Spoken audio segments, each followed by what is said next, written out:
So a great many of you will already have heard the first part of this or have read the first part, so I'm going to beg your indulgence on this, but I want to get the whole room up to speed. I live in Ottawa. I live in downtown Ottawa, which is actually kind of cool because on weekends it's pretty deserted because none of the civil servants are there and nobody's walking around. So I also have the best dog ever. And he's a little Sheltie. And his name is Kiefer, and yes, he's named after Kiefer Sutherland. Don't get me started on that.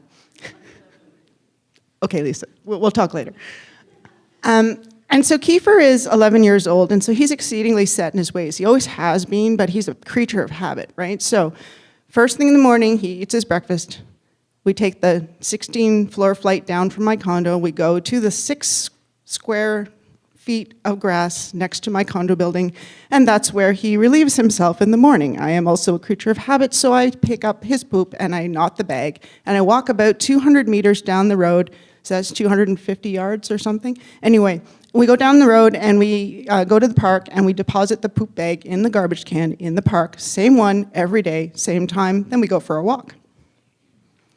So on this Saturday, it's like beautiful. Okay, the birds are singing, it's sunny, which in Ottawa is kind of rare sometimes, so it was all good. And we're having a great day. I pitched this bag of poop into the garbage can. A millisecond later, a little black squirrel flies out of the garbage can, jumps over my shoulder, and takes off running. Now, my dog is 11, so he doesn't chase squirrels, thank goodness, because I would have lost him for sure. And I'm literally doubled over in the park, killing myself laughing and trying to decide whether I'm about to have a heart attack or not, because this little black projectile just aimed itself at my head. So after that, and I'd been having a pretty crummy week, so everyone knows I kind of posted and said, hey, you know, I thought this was going to be a life lesson, and it was done. I kid you not. The very next day, we do the same thing. Kiefer poops, I pick it up, we go to the park, I throw the poop bag in the garbage can, and no word of a lie, it's the same garbage can, it's the same time of day, the birds are still singing, and that same damn squirrel comes flying out of the garbage can. And now at this point, I'm going to digress, and we'll come back to my friend the squirrel in a minute, because we'll use him as a bit of an example for what I really want to talk about. And I've been fascinated recently by this topic, or this concept of growth mindset. And this is a real hot topic. This is something that if you go online and you Google growth mindset, you are going to get reams and reams and reams of links. I want to tell you about the source material for this. This was actual work that was done by Carol Dweck. This is a wonderful lady who works at Stanford University. And she initially started off by wanting to do a study of people and how they responded to failure. And I initially heard about her by listening to the CBC, which is the Canadian version of NPR. So, and I heard an interview in the car in the morning, and I literally caught like 5 minutes of this thing, right? So I'm going, wow, that's fascinating. Then, because it was on the CBC, I couldn't find the darn book anywhere in the city of Ottawa, so I had to order it online and wait for it to come. But the cool thing with this is you read about this online and everyone says, oh yeah, it's growth mindset. I have growth mindset. I have the growth mindset. Okay? It's not quite as simple as that. So anyway, what she did was she took these kids and she gave them this insurmountable math problem, and she said, solve it. Because she wanted to have them fail and she wanted to see how they respond. And she found this subgroup of really, really weird kids. These are the kids that went, oh, I have no idea how to do this. This is awesome. What? Right? Like, we don't like to not know what to do. What the heck? So she said, all right, I'm just abandoning my original research project. I'm going to study these kids because these kids are really fascinating. And what she actually discovered is there's not just growth mindset, there's also fixed mindset. It's really, really important to know you aren't one or the other, okay? You have both at all times. So what's fixed mindset? Fixed mindset says you have a set amount of talent, ability, intelligence. It is going to plateau out here. You are never going to cross that threshold, okay? Well, what does that mean practically? Well, what it means is when you when you get faced with something that's adverse or a challenge, you kind of have a tendency to say, oh, I guess I'm just not smart enough to be able to deal with that. Okay, so I just can't do that. I'll never learn how to play the piano because I'm not talented enough. Bad stuff always happens to me. Someone else over there told me to do it. And what it means is we become really, really protective of ourselves, and all we're concerned about is not trying to fail. So growth mindset, it's the opposite of that. We actually believe, when you're in a growth mindset, that you actually can change your intelligence, and that you can change your talent, and you can change your abilities. But in order to do that, we have to fail first. So it's an acceptance of failure or not, all right?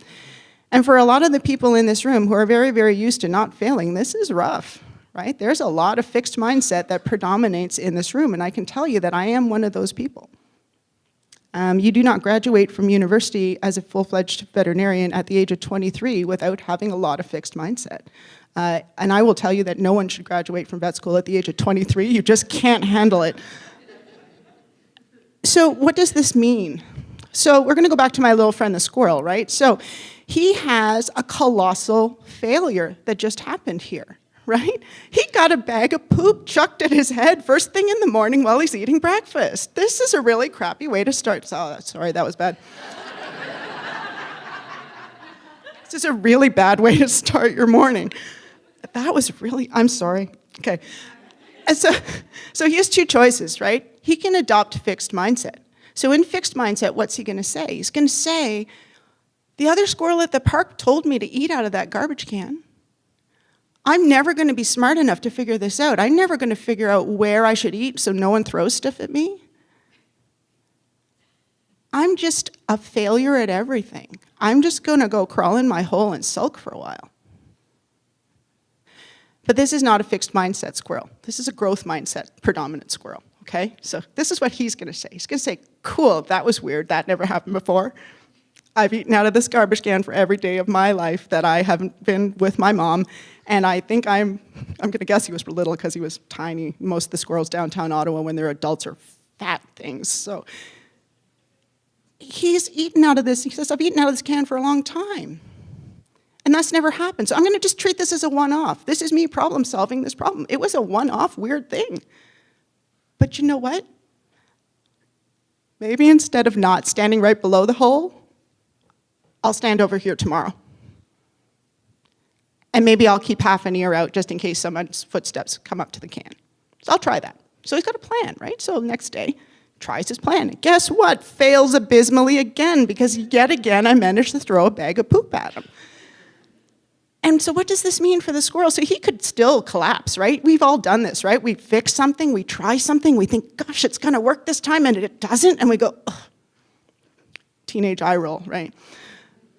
And it's so important to know it's still okay. That's still a learning opportunity. Yeah, okay, well, now I learned what didn't work.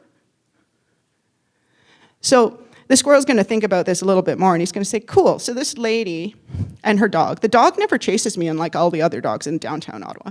This lady never wants to hurt me. She just kind of says, oh gosh, I'm so sorry, which I guess, in squirrel translates to run faster. And you're basically now going to say, as the squirrel, here's what I think he decided to do. I think he actually decided to remember what I look like and what my dog looks like, so that when he's about to go down in the garbage can, he's going to look for me. He knows it only takes him 45 seconds in that can, and if he can't see me within eye shot, he knows he can get down, get his breakfast, and get the heck out before I get anywhere near it. And you know what? It worked.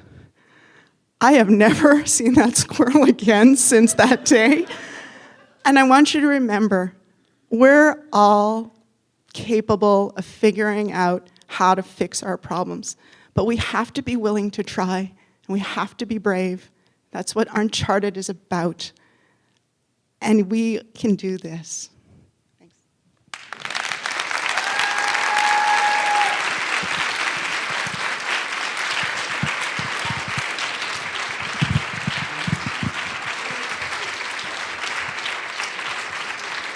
Oh, we got one better. Awesome. Yay. That was wonderful. That reminds me of a story. I'm just going to assume you guys want to hear my own stories. I was going to work one morning, and I had like a cup of coffee or whatever, and it was empty. And I threw it away in the trash can, and I heard a hiss. And of course, I looked, and it was a possum. South Carolina, everybody. So it was like, it assumed an attack position.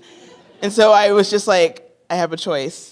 I could keep going past this trash can and get some sort of rabies or rickets or something, or I can go home.